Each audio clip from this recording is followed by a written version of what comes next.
Hello friends, welcome to all of you in our channel Khan classes of commerce. आज हम admission of a new partner से related कुछ important MCQs लेकर आए हैं जो कि आपके एग्ज़ाम पॉइंट ऑफ व्यू से काफ़ी इम्पोर्टेंट होने वाले हैं। तो वीडियो में अंत तक बने रहें।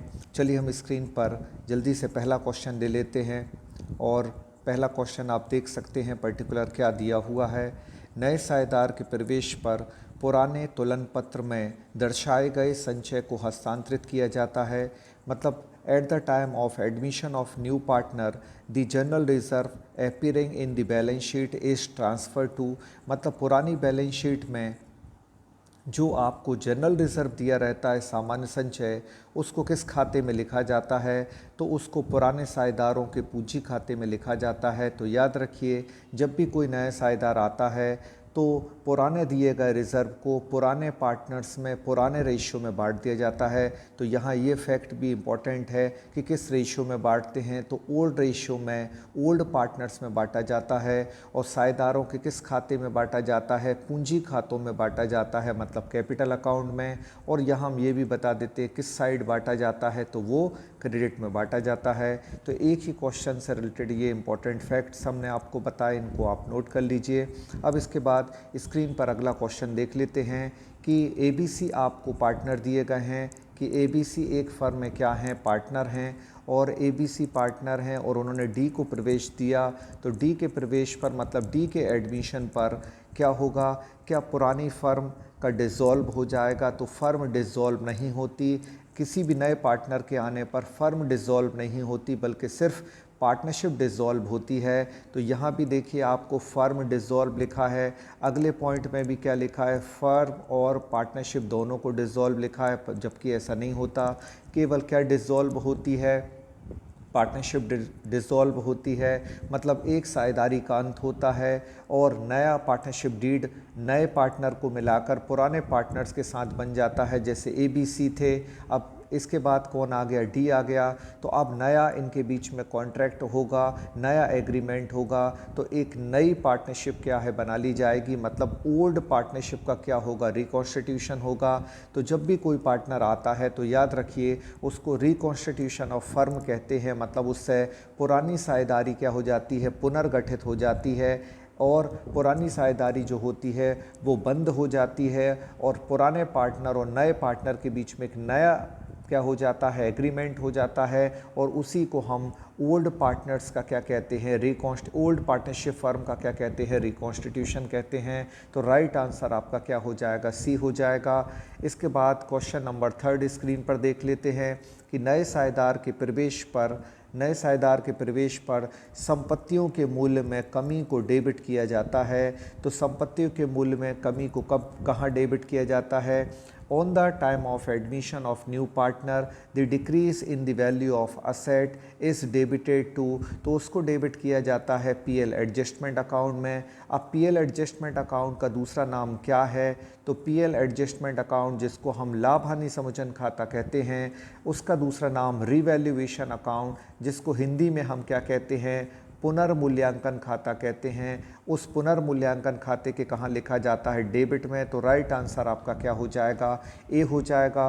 तो यहाँ ये भी इस फैक्ट को याद रखें, जब भी कोई असेट कम होती है तो वो बिजनेस का लॉस है और लॉस को रिवैल्यूएशन अकाउंट में कहाँ लिखा जाता है, डेबिट में लिखा जाता है। अगर कोई असेट बढ़ जाती, उसकी वैल्यू इंक्रीज़ हो जाती तो कहाँ लिखते, क्रेडिट में लिखते। फिलहाल ये पूछा गया है संपत्ति के मूल्य में कमी को कहाँ लिखा जाएगा, तो संपत्ति के मूल्य को में कमी को डेबिट तो किया जाता है, लेकिन किस अकाउंट में किया जाएगा, तो पीएल एडजस्टमेंट अकाउंट में किया जाएगा। मतलब रिवैल्यूएशन अकाउंट के डेबिट में लिखा जाएगा। और आपसे ये भी पूछा जा सकता है कि रिवैल्यूएशन अकाउंट नेचर में कैसा अकाउंट है, तो याद रखिए रिवैल्यूएशन अकाउंट एक नॉमिनल अकाउंट है, यानी एक नाम मात्र का खाता है, ये भी पूछा जा सकता है। और रिवैल्यूएशन अकाउंट का दूसरा नाम क्या है, तो रिवैल्यूएशन अकाउंट का दूसरा नाम पीएल एडजस्टमेंट अकाउंट यानी कि लाभ हानि समोचन खाता है। एक लाभ हानि नियोजन खाता है, वो अलग होता है, जिसको हम पीएल एप्रोप्रिएशन अकाउंट कहते हैं। तो वो अकाउंट यहाँ रिवैल्यूएशन अकाउंट नहीं होता। रिवैल्यूएशन अकाउंट का बस दूसरा नाम एक ही है, क्या है? वो है लाभ हानि समोजन खाता, जिसको हम पीएल एडजस्टमेंट अकाउंट कहते हैं। चलिए अब हम देख लेते हैं आगे स्क्रीन पर पर्टिकुलर अगला क्वेश्चन क्या दिया गया है। तो देखें, अब अगला क्वेश्चन आपके पास है, स्क्रीन पर आप देख रहे हैं क्वेश्चन नंबर 4।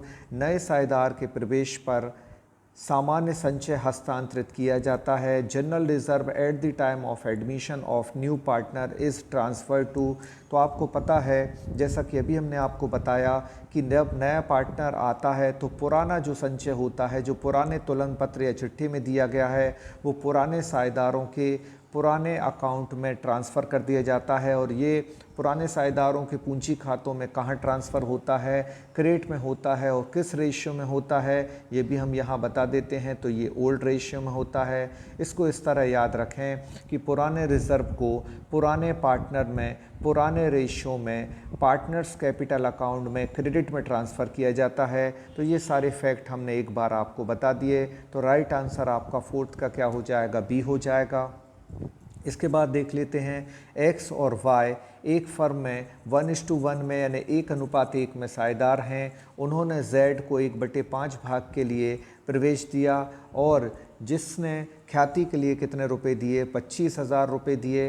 अब पूछ रहे हैं कि ख्याति का मूल्य क्या होगा। तो बहुत सिंपल ये क्वेश्चन है। 1/5 भाग के लिए जेड को पार्टनर बनाया और 1/5 यानी 1/5 के लिए वो कितनी गुडविल लेकर आया? 25,000। तो हम कह सकते हैं 1/5 वैल्यू जो है गुडविल की वो 25,000 है। तो टोटल गुडविल क्या होगी? तो चलिए हम टोटल गुडविल निकाल देते हैं। टोटल गुडविल किस तरह निकालेंगे? इसका रेसिप्रोकल कर देते हैं।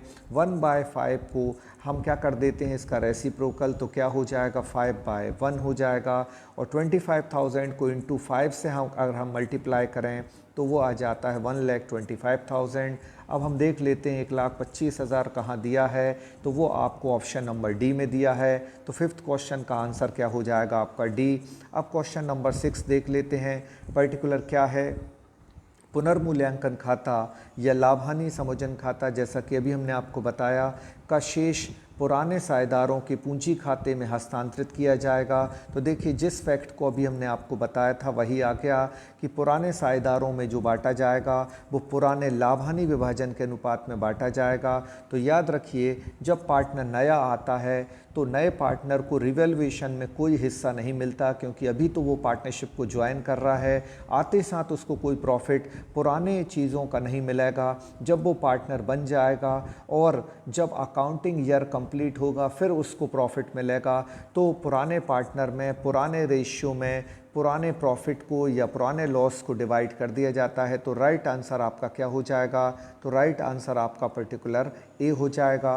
6 क्वेश्चन का राइट आंसर यहाँ ए हो जाएगा। पुराने पार्टनर में ही प्रॉफिट को बांटेंगे और पुराने रेशियो में ही बांटेंगे। और कहाँ बांटा जाएगा? ये साझेदारों के पूंजी खातों में बांटा जाता है। और वो भी प्रॉफिट किस तरफ बांटा जाता है? प्रॉफिट होगा तो क्रेडिट में जाएगा और डेबिट होगा तो पार्टनर्स कैपिटल अकाउंट में कहाँ आएगा? डेबिट में आएगा। तो ये हम पार्टनर्स कैपिटल अकाउंट की बात कर रहे हैं। प्रॉफिट होगा रिवैल्यूएशन पर तो क्रेडिट में जाएगा और लॉस होगा रिवैल्यूएशन पर तो कहाँ जाएगा? डेबिट में जाएगा। और चाहे प्रॉफिट हो चाहे लॉस हो, किस रेशियो में बांटते हैं? ओल्ड पार्टनर में, ओल्ड रेशियो में इसको बांटा जाता है। तो ये बहुत ही इंपॉर्टेंट फैक्ट हमने आपको बताया। स्क्रीन पर अगला क्वेश्चन देख लेते हैं। क्वेश्चन नंबर 7 अब क्या है? क्वेश्चन नंबर 7 आपको दिया है, साझेदारी फर्म के पुनर्गठन पर अलिखित देनदारी का लेखा होगा।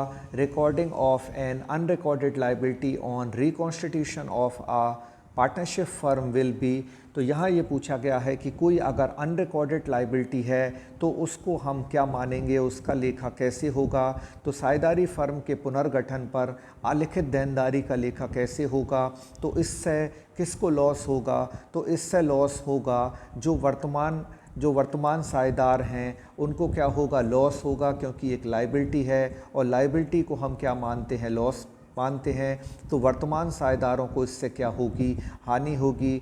अब बताइए कोई भी लायबिलिटी का बढ़ना बिजनेस का क्या है, लॉस है। तो हमने पहचान लिया कि अनरिकॉर्डेड लायबिलिटी लॉस होती है।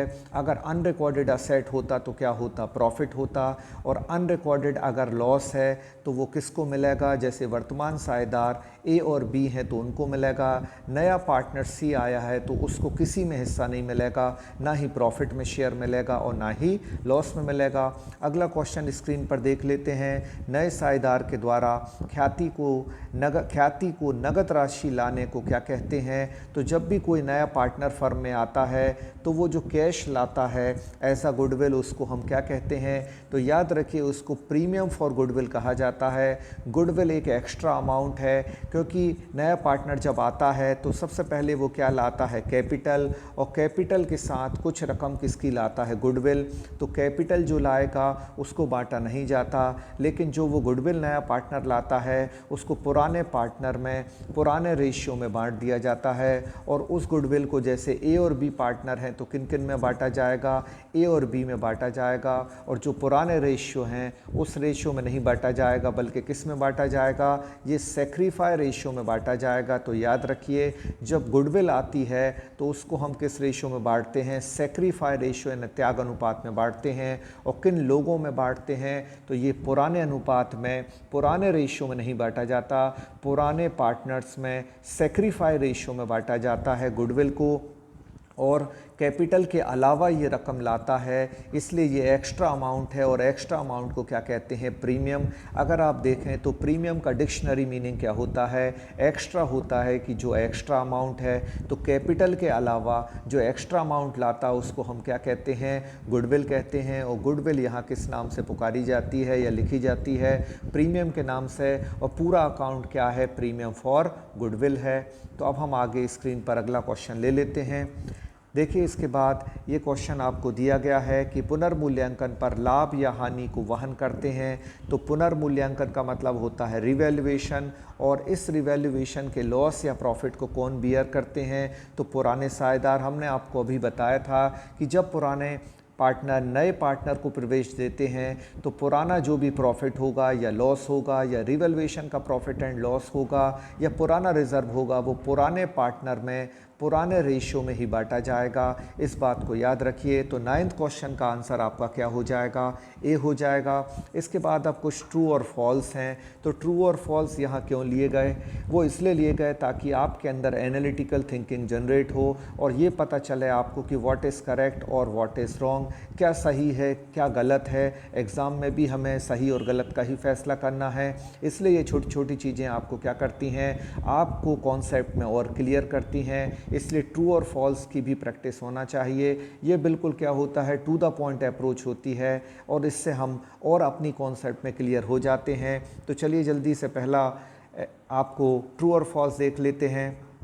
नए साझेदार के प्रवेश पर नए लाभ हानि अनुपात की गणना की जाती है। तो हाँ, जब नया पार्टनर आता है तो न्यू रेशियो निकाला जाता है। ये कथन आपका सत्य हो जाएगा, मतलब ट्रू हो जाएगा। नए साझेदार के प्रवेश पर संपत्ति और दायित्वों के पुनर्मूल्यांकन के लिए लाभ हानि समोजन खाता यानी पीएल एडजस्टमेंट अकाउंट बनाते हैं, जिसको हम रिवैल्यूएशन अकाउंट भी कहते हैं। तो पीएल एडजस्टमेंट अकाउंट बनाया जाता है, ये भी करेक्ट हो जाएगा। फर्मों की विगत हानियों के लिए नए साझेदार भी उत्तरदायी होगा, तो नहीं होगा। नए साझेदार आते साथ ना कोई प्रॉफिट में हिस्सा लेगा ना ही कोई लॉस में हिस्सा लेगा, वो तो फ्यूचर के प्रॉफिट और लॉस के लिए क्या होगा, जिम्मेदार होगा। इसलिए ये कथन गलत हो जाएगा। यदि नया साझेदार, फोर्थ देख लेते हैं, यदि नए साझेदार ख्याति लाने में असमर्थ हो तो लेखांकन मानक 26 यानी जो अकाउंटिंग स्टैंडर्ड आपका 26 दिया है जो कि इंटेंजिबल असेट के लिए होता है, क्या उसमें ख्याति खाता खोला जाता है। तो याद रखिए AS 6 कहता है कि गुडविल का अकाउंट तभी ओपन होगा जब नया पार्टनर कैश में गुडविल लाता है। अगर वो उधार गुडविल लाता है तो फिर AS 26 कहता है कि ख्याति खाता ना खोला जाए। तो ये आपका क्या हो जाएगा, असत्य हो जाएगा, मतलब फॉल्स हो जाएगा। जब किसी साझेदार का प्रवेश होता है तो क्या फर्म का विघटन होता है, नहीं, फर्म का विघटन नहीं होता, फर्म का डिसॉल्यूशन नहीं होता, बल्कि सिर्फ पार्टनरशिप का डिसॉल्यूशन होता है। तो याद रखिए पार्टनरशिप का डिसॉल्यूशन होता है क्योंकि फर्म रिकॉन्स्टिट्यूट हो रही है और नई फर्म में एक नया एग्रीमेंट साइन हो रहा है, इसलिए डिसॉल्यूशन ऑफ फर्म नहीं होता, बल्कि डिसॉल्यूशन ऑफ क्या होता है, पार्टनरशिप होता है। तो ये कथन भी आपका असत्य हो जाएगा। क्या एक नाबालिग को पार्टनर बनाया जा सकता है? तो नहीं। नाबालिग को, माइनर को पार्टनर तो नहीं बनाया जा सकता, लेकिन प्रॉफिट में क्या हो सकता है, हिस्सेदार बनाया जा सकता है। तो ये भी आपका फॉल्स हो जाएगा। अब हम आगे और क्वेश्चन एमसीक्यूज़ देख लेते हैं, और कुछ आगे एमसीक्यूज़ देखिए और भी दिए गए हैं।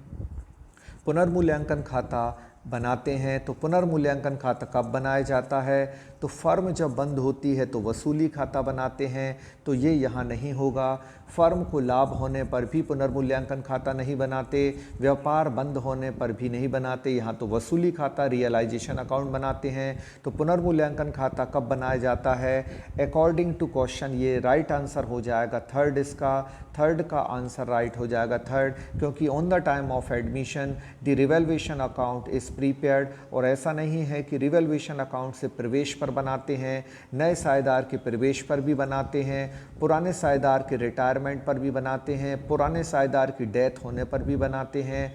अगर पुरानी पार्टनरशिप फर्म में रेशियो को चेंज करके कुछ नया रेशियो डिसाइड किया गया है, मतलब रिकॉन्स्टिट्यूशन हुआ है, तब भी बनाते हैं। तो इन सारी कंडीशन में रिवैल्यूएशन अकाउंट यानी लाभ हानि समायोजन खाता बनाया जा सकता है। लेकिन फ़िलहाल जो सिचुएशन है उसके अकॉर्डिंग आंसर क्या हो जाएगा? 3 हो जाएगा। नए साझेदार के प्रवेश पर पुनर्मूल्यांकन से लाभ को कहाँ अंतरित किया जाता है? तो अभी हमने आपको बताया कि पुराने साझेदारों के पूंजी खातों में जाएगा, और पुराने साझेदारों के पूंजी खातों में किस रेशियो में जाएगा? पुराने ही अनुपात में जाएगा। और पूंजी खातों में कहाँ जाएगा? तो क्रेडिट में जाएगा, क्योंकि प्रॉफिट है, इसलिए साझेदारों के पूंजी खातों में ये क्रेडिट में जाएगा। हमने आपको अभी बताया था on the time of admission profit on revaluation will be transfer to partners capital account in credit side. तो क्रेडिट साइड में इसको क्या किया जाएगा? ट्रांसफ़र किया जाएगा। अब इसके बाद पुनर्मूल्यांकन से होने वाले लाभ को किस अनुपात में बांटते हैं? तो याद रखिए पुराने पार्टनर्स में पुराने लाभ हानि अनुपात में बांटा जाता है। तो फिफ्थ क्वेश्चन का आंसर क्या हो जाएगा? 3 हो जाएगा। क्वेश्चन कैसा था इंग्लिश में भी समझ लेते हैं कि profit on revaluation is divided in which ratio, मतलब किस रेशियो में प्रॉफिट ऑन रिवैल्यूएशन को डिवाइड किया जाता है? तो profit on revaluation will B divided in old partners in their old ratio. तो राइट आंसर आपका क्या हो जाएगा? Old ratio. और ये कहाँ बांटा जाता है? तो कैपिटल अकाउंट के क्रेडिट में बांटा जाता है। लेकिन जब ये फाइंड होता है तो कहाँ होता है? तो पुनर्मूल्यांकन खाते के डेबिट में प्रॉफिट आता है, लेकिन जब ट्रांसफ़र करते हैं तो पार्टनर्स कैपिटल अकाउंट के कहाँ चला जाता है? वो क्रेडिट में चला जाता है, क्योंकि एक अकाउंट 2 अफेक्ट छोड़ता है, और 2 अफेक्ट वो कैसे होते हैं? एक अकाउंट के डेबिट में तो एक अकाउंट के क्रेडिट में। तो रिवैल्यूएशन के ये डेबिट में आएगा, जबकि पार्टनर्स कैपिटल अकाउंट में ये कहाँ चला जाएगा? क्रेडिट में चला जाएगा। तो आई होप ये इन्फॉर्मेशन जो admission of a new partner से रिलेटेड हम लेकर आए थे आपको अच्छी लगी होंगी। और अगर आपने इन सारे फैक्ट को पसंद किया है तो वीडियो को लाइक कर दें और इस पर एक कमेंट कर दें, और इसके साथ साथ हमारे साथ अपने नॉलेज को अपडेट करने के लिए बने रहें। ऐसे यूज़फुल इन्फॉर्मेशन हम आप तक लेकर आते रहेंगे। Thank you so much to all of you.